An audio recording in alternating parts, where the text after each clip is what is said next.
Right now, Pittsburgh's best sports show is about to begin. Call us or tweet us.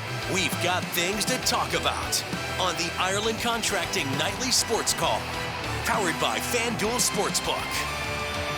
All right, Ken, thanks very much. Good evening, everyone, and welcome inside the Fan Cave. This is where we talk sports, and we would love to have you part of the conversation. All you have to do is call us at 412-575-2600. You can also tweet at KDPomp, at Chris Mueller, PGH. James Santilli, one of our outstanding producers here, had a tweet today that made me think a lot about pirate trades in the past. Chris, I want to start with this because James put out the fact that, and we saw this yesterday, that Chris Archer ends up back in Tampa for $6.5 million.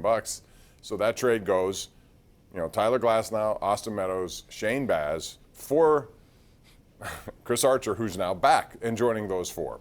Where would you rank this trade in the history of the Pirates? Well, first and foremost, I'm very happy to hear James's name getting mentioned on the air because he's about as good as it gets. One of the smartest and sharpest. Now that I'm 35 years old, I feel like I can say about somebody James's age, he's one of the sharpest young minds that we've got in this city. And he really loves city living. So if you like stuff that's involved with the city, follow him on Twitter. Anyway, worst trades? No, I know. He's the man. I love James. So I wouldn't put it as like the worst trade in team history. I think you could make the argument that the Aramis-Ramirez trade and everything that sort of surrounded it, like what it meant and everything else, makes that worse. Neil Huntington did not do well on a lot of his initial teardown trades. Like the Jason Bay trade was a disaster. The thing about the Archer trade that really bugs me, though, is they brought him in for a reason that I think you could defend, or at least I did at the time. I was excited. Neil Huntington said this team's got to show me something. Then they won 11 games in a row, and they showed him something. And so he got him something. And the thing that I didn't like about it is, in Tampa reacquiring Archer just convinces me this will be the case.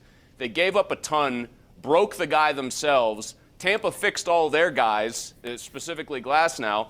And now my assumption, Pomp, I don't know about you, my assumption is that they're going to fix Chris Archer again and probably flip him for more assets. This is driving me crazy. 12-5. Tampa is supposed to be Robin Hood. They're supposed to. Right. They're going to trade him. You're absolutely right. And they're going to get supposed to something rob from the rich, though. They're supposed to fleece the Dodgers and the Yankees. They're not supposed to rob from the poor and make them even poorer. That's why this stinks. Well, I, like you at the time, I thought that was good to see only because it was a legitimate name. And Glasnow had struggled here. I didn't like Meadows being involved because I did think he had upside. And, Baz is just number one pick. You never know what you're going to get, but now he's ranked 7th in the Tampa Bay. So this whole thing could really blow up on them, and we'll see. But I have a feeling you're right about that. That $6.5 million investment will turn into some prospects after they fix him and he starts pitching well again. Because his stuff I don't think was ever in question here, Chris. He had good velocity, and it was just whatever ailed him here got worse.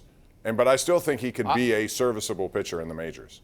I think he could be better than serviceable if he's fully healthy. I think the stuff still plays. I think Tampa gets the most out of their guys, and I usually don't believe in that idea that, it's the 7 letters on the front of the jersey, or it's sort of just you go to a franchise and there's a certain feel about it. But as much as Tampa operates on an equal shoestring budget, it feels like when guys get there, they expect to succeed because it's Tampa. And it almost feels like, with the exception of 3 years, really, when guys get here, they expect the opposite to happen. And that's just a bummer if you're a Pirates fan. Yeah.